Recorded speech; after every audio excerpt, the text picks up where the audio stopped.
Friday, we said farewell to another drum major for justice, a man who taught us the meaning of good trouble, the Honorable Congressman John Lewis. We view the picture of this man, arms locked with men like Andrew Young, Ralph Abernathy, Jesse Jackson, and others. However, that's not the picture that comes to mind when we think about him. Mostly we think about him and his determination, and we think about the picture of him bent over, bent down to the ground with a bloody head, with a bloody face, and a fractured skull on Bloody Sunday, as he and others tried to cross a bridge, the Edmund Pettus Bridge in Selma, Alabama, where he went year after year to remember that horrific day. On July 6, 2020, citizens of Independence School District Number 1 watched in horror as I took the racially motivated blows to my heart, head, and spirit on behalf of the community by 4 board members and 2 sat muted in agreeable silence. 2 weeks ago, you had your say, and for equity's sake, I hope tonight to take a moment in time to take a point of personal privilege and have mine. July 6th was about one thing and one thing only: a pressure cooker called white rage. Dr. Carol Anderson, professor and chair of African American Studies at Emory University, said white rage is not about a visible bias. It's subtle and corrosive, and is found even in a place like school boards, and cloaks its way through legalities. The presence of Black people is not the trigger for white rage. It's the presence of Black people with ambition, the presence of Black people with drive, the presence of Black people with aspirations, the presence of Black people who achieve, the presence of Black people who refuse to accept their subjugation, the presence of Black people who demand their rights. That's the trigger for white rage, according to this documented research of this research institute, which gives way to our assessment and understanding of the events of July 6, 2020.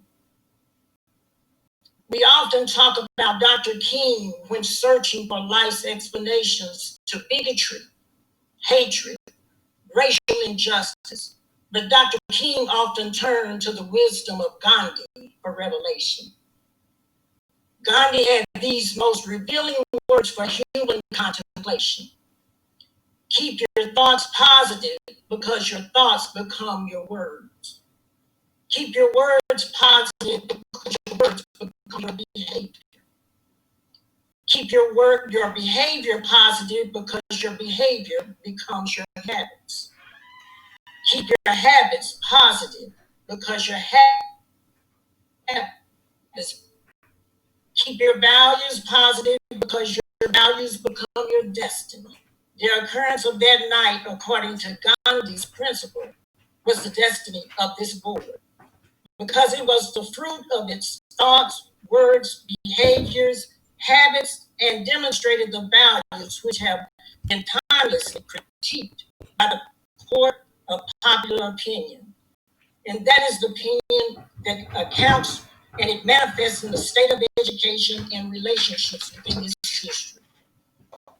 In reference to my not responding to board members Schreiber and Keller, It's interesting that I can search my phone and go back over a year ago and see in my log many calls that weren't answered, but I got automated responses saying not available, but they were never returned. But I've been held to a different standard because I didn't return calls or I didn't call. I'm labeled dissident or obstinate. And then when I look at Ms. Wester and I listen to her and I hear that constituents say that I'm not the person for leadership. But on the other hand, throughout her term, I've been representing part of her district. In fact, pre her term, I was representing that part of her district. And I continue to do so. And then Mr. Croisant, it confuses me that he made calls to me several days prior to the vote. And he spent 3 hours on the phone with me and talked about the things that he has spoken to other board members about. And he said that board member Schreiber indicated to him everything that I had said during my term on this board had been true. Everything that I had done had been righteous. He talked about the fact that everyone that he met during his campaign loved me all across the district. But 20 minutes prior to the board meeting, he informed me that everyone thought I was the worst thing and the worst person with no integrity. And when I pushed him, he told me that the superintendent and board member Keller and Schreiber didn't want me in leadership. So my question is, why would you even second a nomination when you could have let the nomination die? My question remains, board leadership is a nomination and a voting process between 7 people. It has no input from the superintendent nor constituents. Why was that even brought up? It has never been brought up in the past. My question remains, why right before the voting did we get a email that told us how to conduct the votes? It has not happened before in the time that I've been on the board. There were inconsistencies and problems all the way through, but yet I was the one that was attacked. And then for board member Keller to refer to the nomination of another board member as representing a minority faction that was racist, that was insulting to a minority population within the district, and it insulted all minorities. It was culturally insensitive. I am an African American. I am Black, if you want to call it that. But I'm not a faction. John Trudell made this statement. Historically speaking, we went from being Indians to pagans, to savages to hostiles, to militants to activists, to Native Americans. It's 500 years later, and they still can't see us. We're still invisible.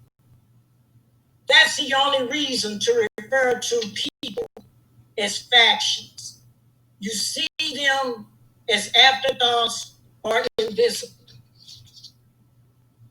I say to you tonight, I am going to be on this board. I'm going to represent the constituents that elected me. I'm going to honor my sworn duty to those individuals. I'm going to work with everyone on this board. I'm going to ask questions. I'm going to push hard. And I'm going to do what is morally and ethically right. Because that's who I am. That's who I've always been, and that's who I'm committed to be. So whether you look at me as a leader, whether you feel like I'm a leader is someone that you don't have to call yourself a leader. A leader is someone who you strive to live with integrity, and you walk in that integrity.